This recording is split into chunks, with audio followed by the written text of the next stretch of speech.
شروع اللہ کا نام لے کر جو بڑا مہربان نہایت رحم والا ہے۔ طٰہٰ، ہم نے تم پر قرآن اس لیے نازل نہیں کیا کہ تم تکلیف اٹھاؤ، البتہ یہ اس شخص کے لیے ایک نصیحت ہے جو ڈرتا ہو۔ اس سے اس ذات کی طرف سے تھوڑا تھوڑا کر کے نازل کیا جا رہا ہے جس نے زمین اور اونچے اونچے آسمان پیدا کیے ہیں۔ وہ بڑی رحمت والا عرش پر استوا فرمائے ہوئے ہے۔ آسمانوں اور زمین میں جو کچھ ہے اور ان کے درمیان جو کچھ ہے وہ سب بھی اسی کی ملکیت ہے، اور زمین کی تہوں کے نیچے جو کچھ ہے وہ بھی۔ اگر تم کوئی بات بلند آواز سے کہو یا آہستہ تو وہ چپکے سے کہی ہوئی باتوں کو بلکہ اور زیادہ چھپی ہوئی باتوں کو بھی جانتا ہے۔ اللہ وہ ہے جس کے سوا کوئی معبود نہیں، اسی کے اچھے اچھے نام ہیں۔ اور اے پیغمبر صلی اللہ علیہ وآلہ وسلم، کیا تم تک موسیٰ علیہ السلام کا واقعہ پہنچا ہے؟ یہ اس وقت کی بات ہے جب ان کو ایک آگ نظر آئی تو انہوں نے اپنے گھر والوں سے کہا کہ تم یہیں ٹھہرو، میں نے ایک آگ دیکھی ہے، شاید میں اس میں سے کوئی شعلہ تمہارے پاس لے آؤں یا اس آگ کے پاس مجھے راستے کا پتہ مل جائے۔ چنانچہ جب وہ آگ کے قریب پہنچے تو انہیں آواز دی گئی کہ اے موسیٰ، یقین سے جان لو کہ میں ہی تمہارا رب ہوں، اب تم اپنے جوتے اتار دو، تم اس وقت طوا کی مقدس وادی میں ہو، اور میں نے تمہیں نبوت کے لیے منتخب کیا ہے، لہذا جو بات وحی کے ذریعے کہی جا رہی ہے اسے غور سے سنو۔ حقیقت یہ ہے کہ میں ہی اللہ ہوں، میرے سوا کوئی معبود نہیں ہے، اس لیے میری عبادت کرو اور مجھے یاد رکھنے کے لیے نماز قائم کرو۔ یقین رکھو کہ قیامت کی گھڑی آنے والی ہے، میں اس کے وقت کو خفیہ رکھنا چاہتا ہوں تاکہ ہر شخص کو اس کے کیے کا بدلہ ملے، لہذا کوئی شخص تمہیں اس سے ہرگز غافل نہ کرنے پائے جو اس پر ایمان نہ رکھتا ہو اور اپنی خواہشات کے پیچھے چلتا ہو، ورنہ تم ہلاکت میں پڑ جاؤ گے۔ اور موسیٰ، یہ تمہارے دائیں ہاتھ میں کیا ہے؟ موسیٰ علیہ السلام نے کہا، یہ میری لاٹھی ہے، میں اس کا سہارا لیتا ہوں اور اس سے اپنی بکریوں پر درخت سے پتے جھاڑتا ہوں، اور اس سے میری دوسری ضروریات بھی پوری ہوتی ہیں۔ فرمایا موسیٰ، اسے نیچے پھینک دو۔ چنانچہ انہوں نے اسے پھینک دیا، بس پھر کیا تھا، وہ اچانک ایک دوڑتا ہوا سانپ بن گئی۔ اللہ نے فرمایا، اسے پکڑ لو اور ڈرو نہیں، ہم ابھی اسے اس کی پچھلی حالت میں لوٹا دیں گے، اور اپنے ہاتھ کو اپنے بغل میں دباؤ، وہ کسی بیماری کے بغیر سفید ہو کر نکلے گا۔ یہ تمہاری نبوت کی ایک اور نشانی ہوگی، یہ ہم اس لیے کر رہے ہیں تاکہ اپنی بڑی نشانیوں میں سے کچھ تمہیں دکھائیں۔ اب فرعون کے پاس جاؤ، وہ سرکشی میں حد سے نکل گیا ہے۔ موسیٰ علیہ السلام نے کہا، پروردگار، میری خاطر میرا سینہ کھول دیجئے اور میرے لیے میرا کام آسان بنا دیجئے، اور میری زبان میں جو گرا ہے اسے دور کر دیجئے تاکہ لوگ میری بات سمجھ سکیں، اور میرے لیے میرے خاندان ہی کے ایک فرد کو مددگار مقرر کر دیجئے، یعنی ہارون کو جو میرے بھائی ہیں، ان کے ذریعے میری طاقت مضبوط کر دیجئے اور ان کو میرا شریک کار بنا دیجئے تاکہ ہم کثرت سے آپ کی تسبیح کریں اور کثرت سے آپ کا ذکر کریں، بے شک آپ ہمیں اچھی طرح دیکھنے والے ہیں۔ اللہ نے فرمایا، موسیٰ، تم نے جو کچھ مانگا ہے تمہیں دے دیا گیا، اور ہم نے تم پر ایک اور مرتبہ بھی احسان کیا تھا جب ہم نے تمہاری ماں سے وحی کے ذریعے یہ بات کہی تھی جو اب وحی کے ذریعے تمہیں بتائی جا رہی ہے کہ اس بچے کو صندوق میں رکھو، پھر اس صندوق کو دریا میں ڈال دو، پھر دریا کو چھوڑ دو کہ وہ اسے ساحل کے قریب لا کر ڈال دے، جس کے نتیجے میں ایک ایسا شخص اس بچے کو اٹھا لے گا جو میرا بھی دشمن ہوگا اور اس کا بھی دشمن، اور میں نے اپنی طرف سے تم پر ایک محبوبیت نازل کر دی تھی، اور یہ سب اس لیے کیا تھا کہ تم میری نگرانی میں پرورش پاؤ۔ اس وقت کا تصور کرو جب تمہاری بہن گھر سے چلتی ہے اور فرعون کے کارندوں سے یہ کہتی ہے کہ کیا میں تمہیں اس عورت کا پتہ بتاؤں جو اس بچے کو پالے؟ اس طرح ہم نے تمہیں تمہاری ماں کے پاس لوٹا دیا تاکہ اس کی آنکھ ٹھنڈی رہے اور وہ غمگین نہ ہو، اور تم نے ایک شخص کو مار ڈالا تھا، پھر ہم نے تمہیں اس گھٹن سے نجات دی اور تمہیں کئی آزمائشوں سے گزارا، پھر تم کئی سال مدین والوں میں رہے۔ اس کے بعد اے موسیٰ، تم ایک ایسے وقت پر یہاں آئے ہو جو پہلے سے مقدر تھا، اور میں نے تمہیں خاص اپنے لیے بنایا ہے۔ تم اور تمہارا بھائی دونوں میری نشانیاں لے کر جاؤ اور میرا ذکر کرنے میں سستی نہ کرنا۔ دونوں فرعون کے پاس جاؤ، وہ حد سے آگے نکل چکا ہے، جا کر دونوں اس سے نرمی سے بات کرنا، شاید وہ نصیحت قبول کرے یا اللہ سے ڈر جائے۔ دونوں نے کہا ہمارے پروردگار، ہمیں اندیشہ ہے کہ وہ ہم پر زیادتی نہ کرے یا کہیں سرکشی پر آمادہ نہ ہو جائے۔ اللہ نے فرمایا ڈرو نہیں، میں تمہارے ساتھ ہوں، سن بھی رہا ہوں اور دیکھ بھی رہا ہوں۔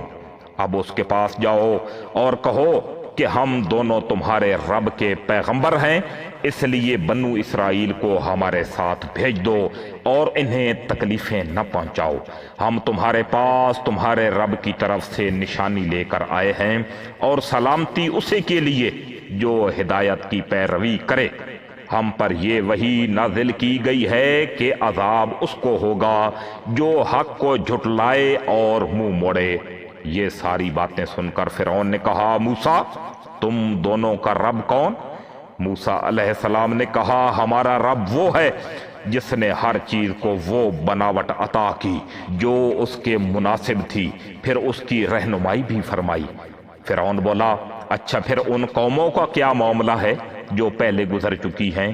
موسیٰ علیہ السلام نے کہا ان کا علم میرے رب کے پاس ایک کتاب میں محفوظ ہے، میرے رب کو نہ کوئی غلطی لگتی ہے نہ وہ بھولتا ہے۔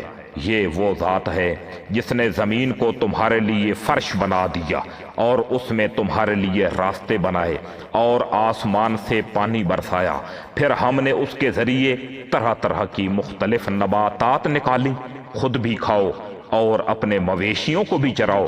یقیناً ان سب باتوں میں عقل والوں کے لیے بڑی نشانیاں ہیں۔ اسی زمین سے ہم نے تمہیں پیدا کیا تھا، اسی میں ہم تمہیں واپس لے جائیں گے اور اسی سے ایک مرتبہ پھر تمہیں نکال لائیں گے۔ حقیقت یہ ہے کہ ہم نے اس فرعون کو اپنی ساری نشانیاں دکھائیں، مگر وہ جھٹلاتا ہی رہا اور مان کر نہیں دیا۔ کہنے لگا موسیٰ، کیا تم اس لیے آئے ہو کہ اپنے جادو کے ذریعے ہمیں اپنی زمین سے نکال باہر کرو؟ اچھا تو ہم بھی تمہارے سامنے ایسا ہی جادو لا کر رہیں گے۔ اب تم کسی کھلے میدان میں ہمارے اور اپنے درمیان مقابلے کا ایسا وقت طے کر لو جس کی خلاف ورزی نہ ہم کریں گے نہ تم کرو گے۔ موسیٰ علیہ السلام نے کہا تم سے وہ دن طے ہے جس میں جشن منایا جاتا ہے، اور یہ بھی طے ہے کہ دن چڑھے ہی لوگوں کو جمع کر لیا جائے۔ چنانچہ فرعون اپنی جگہ واپس چلا گیا اور اس نے اپنی ساری تدبیریں اکٹھی کی، پھر مقابلے کے لیے آ گیا۔ موسیٰ علیہ السلام نے ان جادوگروں سے کہا افسوس ہے تم پر، اللہ پر بہتان نہ باندھو ورنہ وہ ایک سخت عذاب سے تمہیں ملیا میٹ کر دے گا، اور جو کوئی بہتان باندھتا ہے نامراد ہوتا ہے۔ اس پر ان کے درمیان اپنی رائے قائم کرنے میں اختلاف ہو گیا اور وہ چپکے چپکے سرگوشیاں کرنے لگے۔ آخر کار انہوں نے کہا کہ یقینی طور پر یہ دونوں یعنی موسیٰ اور ہارون علیہ السلام جادوگر ہیں جو یہ چاہتے ہیں کہ اپنے جادو کے زور پر تم لوگوں کو تمہاری سرزمین سے نکال باہر کریں اور تمہارے بہترین دینی طریقے کا خاتمہ ہی کر ڈالیں۔ لہٰذا اپنی ساری تدبیریں پختہ کر لو، پھر صف باندھ کر آؤ، اور یقین رکھو کہ آج جو غالب آ جائے گا فلاح اسی کو حاصل ہوگی۔ جادوگر بولے موسیٰ یا تو تم اپنی لاٹھی پہلے ڈال دو یا پھر ہم ڈالنے میں پہل کریں۔ موسیٰ علیہ السلام نے کہا نہیں، تم ہی ڈالو۔ بس پھر اچانک ان کی ڈالی ہوئی رسیاں اور لاٹھیاں ان کے جادو کے نتیجے میں موسیٰ علیہ السلام کو ایسی محسوس ہونے لگیں جیسے دوڑ رہی ہیں۔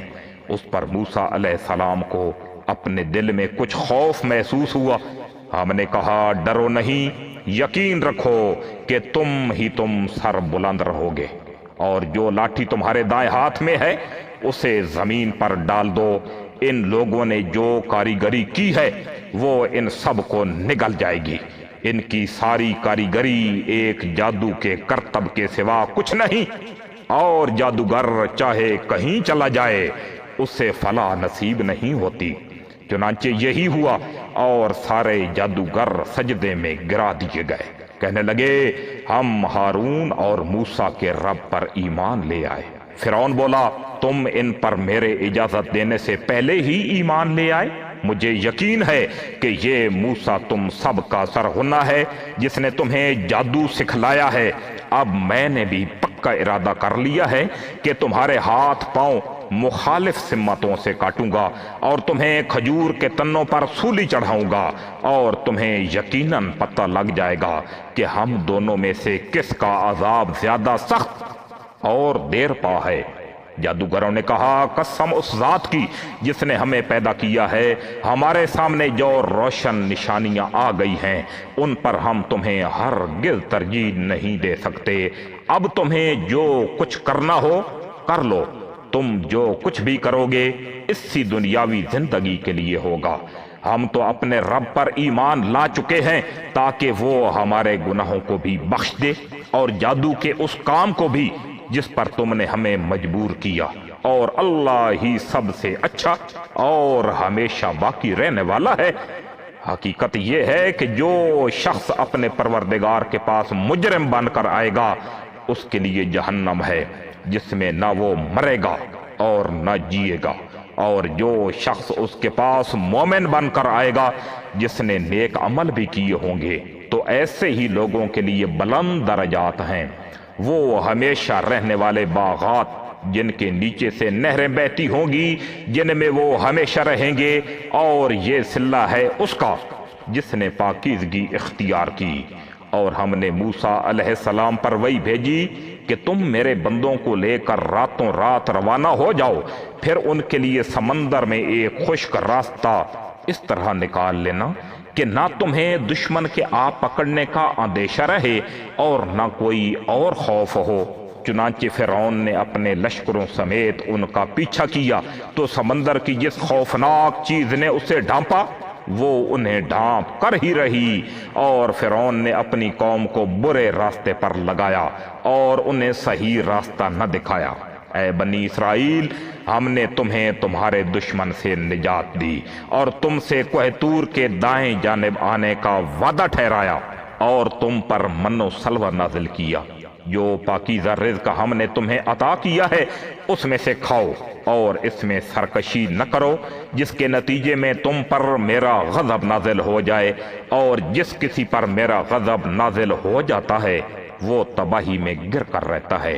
اور یہ بھی حقیقت ہے کہ جو شخص توبہ کرے، ایمان لائے اور نیک عمل کرے، پھر سیدھے راستے پر قائم رہے تو میں اس کے لیے بہت بخشنے والا ہوں۔ اور جب موسیٰ کوہ طور پر اپنے لوگوں سے پہلے چلے آئے تو اللہ نے ان سے کہا موسیٰ تم اپنی قوم سے پہلے جلدی کیوں آ گئے؟ انہوں نے کہا وہ میرے پیچھے پیچھے آیا ہی چاہتے ہیں، اور پروردگار میں آپ کے پاس اس لیے جلدی آ گیا تاکہ آپ خوش ہوں۔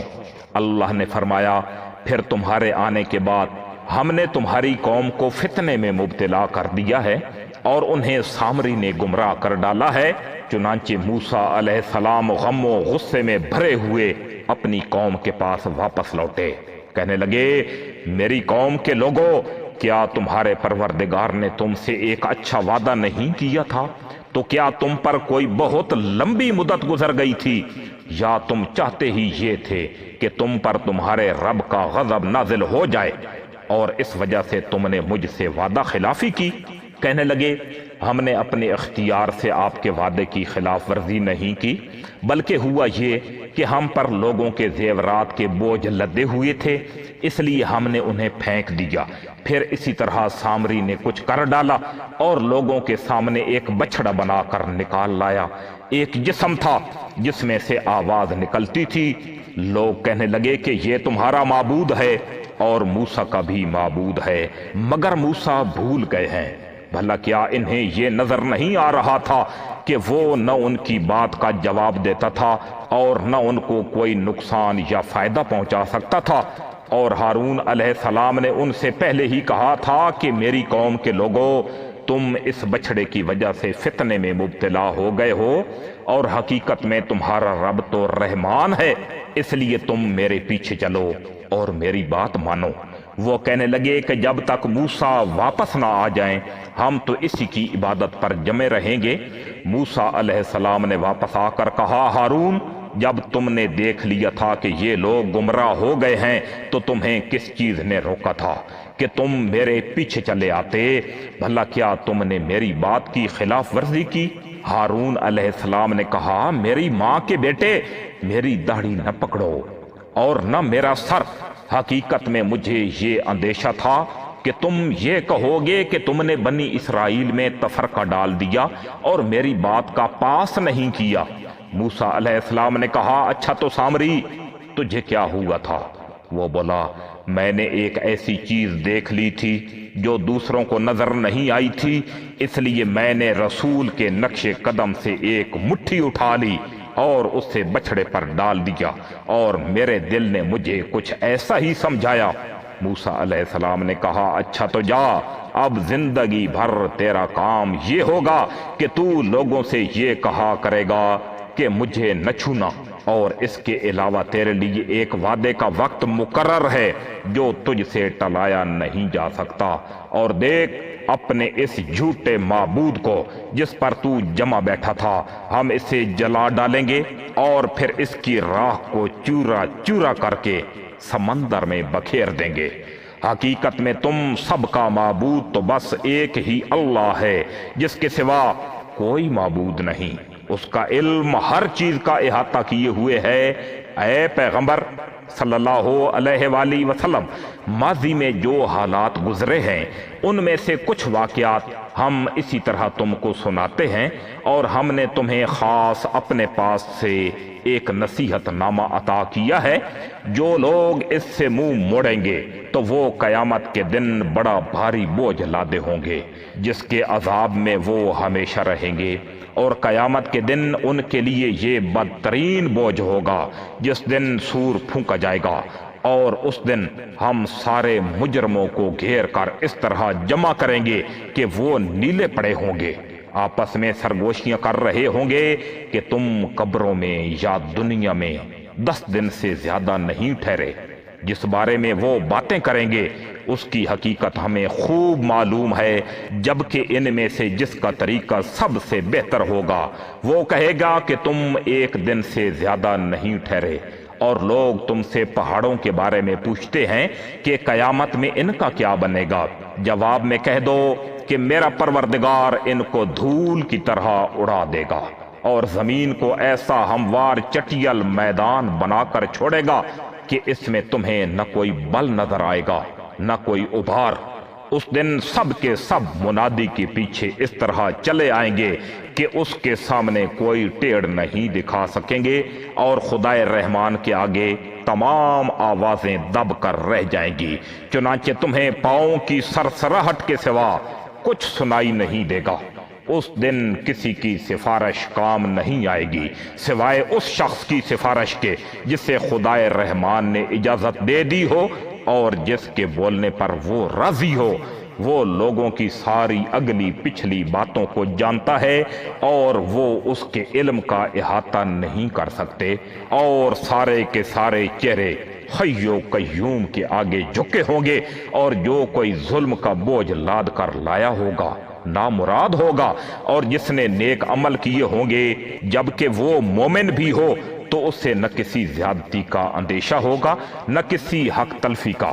اور ہم نے اسی طرح یہ وحی ایک عربی قرآن کی شکل میں نازل کی ہے اور اس میں تنبیہات کو طرح طرح سے بیان کیا ہے تاکہ لوگ پرہیزگاری اختیار کریں یا یہ قرآن ان میں کچھ سوچ سمجھ پیدا کرے۔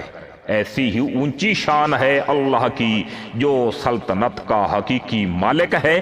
اور اے پیغمبر صلی اللہ علیہ وآلہ وسلم، جب قرآن وحی کے ذریعے نازل ہو رہا ہو تو اس کے مکمل ہونے سے پہلے قرآن پڑھنے میں جلدی نہ کیا کرو اور یہ دعا کرتے رہا کرو کہ میرے پروردگار مجھے علم میں اور ترقی عطا فرما۔ اور ہم نے اس سے پہلے آدم کو ایک بات کی تاکید کی تھی، پھر ان سے بھول ہو گئی اور ہم نے ان میں عزم نہیں پایا۔ یاد کرو وہ وقت جب ہم نے فرشتوں سے کہا تھا کہ آدم کو سجدہ کرو، چنانچہ سب نے سجدہ کیا، البتہ ابلیس تھا جس نے انکار کیا۔ چنانچہ ہم نے کہا کہ اے آدم، یہ تمہارا اور تمہاری بیوی کا دشمن ہے، لہذا ایسا نہ ہو کہ یہ تم دونوں کو جنت سے نکلوا دے اور تم مشقت میں پڑ جاؤ۔ یہاں تو تمہیں یہ فائدہ ہے کہ نہ تم بھوکے ہوگے نہ ننگے، اور نہ یہاں پیاسے رہو گے نہ دھوپ میں تپو گے۔ پھر شیطان نے ان کے دل میں وسوسہ ڈالا، کہنے لگا اے آدم، کیا میں تمہیں ایک ایسا درخت بتاؤں جس سے جاودانی زندگی اور وہ بادشاہی حاصل ہو جاتی ہے جو کبھی پرانی نہیں پڑتی؟ چنانچہ ان دونوں نے اس درخت میں سے کچھ کھا لیا، جس سے ان دونوں کے شرم کے مقامات ان کے سامنے کھل گئے اور وہ دونوں جنت کے پتوں کو اپنے اوپر گانٹھنے لگے، اور اس طرح آدم نے اپنے رب کا کہا ٹالا اور بھٹک گئے۔ پھر ان کے رب نے انہیں چن لیا، چنانچہ ان کی توبہ قبول فرمائی اور انہیں ہدایت عطا فرمائی۔ اللہ نے فرمایا تم دونوں کے دونوں یہاں سے نیچے اتر جاؤ، تم ایک دوسرے کے دشمن ہوگے۔ پھر اگر تمہیں میری طرف سے کوئی ہدایت پہنچے تو جو کوئی میری ہدایت کی پیروی کرے گا وہ نہ گمراہ ہوگا اور نہ کسی مشکل میں گرفتار ہوگا، اور جو میری نصیحت سے منہ موڑے گا تو اس کو بڑی تنگ زندگی ملے گی، اور قیامت کے دن ہم اسے اندھا کر کے اٹھائیں گے۔ وہ کہے گا کہ یا رب، تو نے مجھے اندھا کر کے کیوں اٹھایا، حالانکہ میں تو آنکھوں والا تھا؟ اللہ کہے گا اسی طرح ہماری آیتیں تیرے پاس آئی تھیں مگر تو نے انہیں بھلا دیا، اور آج اسی طرح تجھے بھلا دیا جائے گا۔ اور جو شخص حد سے گزر جاتا ہے اور اپنے پروردگار کی نشانیوں پر ایمان نہیں لاتا، اس سے ہم اسی طرح سزا دیتے ہیں، اور آخرت کا عذاب واقعی زیادہ سخت اور زیادہ دیر پا رہنے والا ہے۔ پھر کیا ان لوگوں کو اس بات نے بھی کوئی ہدایت کا سبق نہیں دیا کہ ان سے پہلے کتنی نسلیں تھیں جنہیں ہم نے ہلاک کر دیا، جن کی بستیوں میں یہ لوگ چلتے پھرتے بھی ہیں؟ یقیناً جن لوگوں کے پاس عقل ہے ان کے لیے اس بات میں عبرت کے بڑے سامان ہیں۔ اور اگر تمہارے رب کی طرف سے ایک بات پہلے ہی طے نہ کر دی گئی ہوتی اور اس کے نتیجے میں عذاب کی ایک میعاد مقرر نہ ہوتی تو لازمی طور پر عذاب ان کو چمٹ چکا ہوتا۔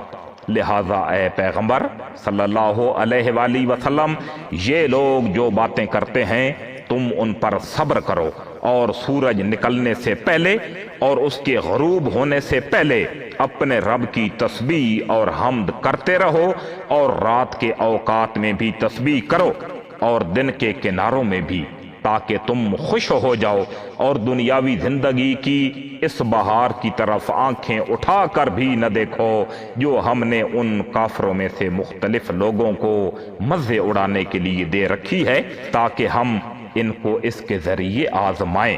اور تمہارے رب کا رزق سب سے بہتر اور سب سے زیادہ دیر پا ہے۔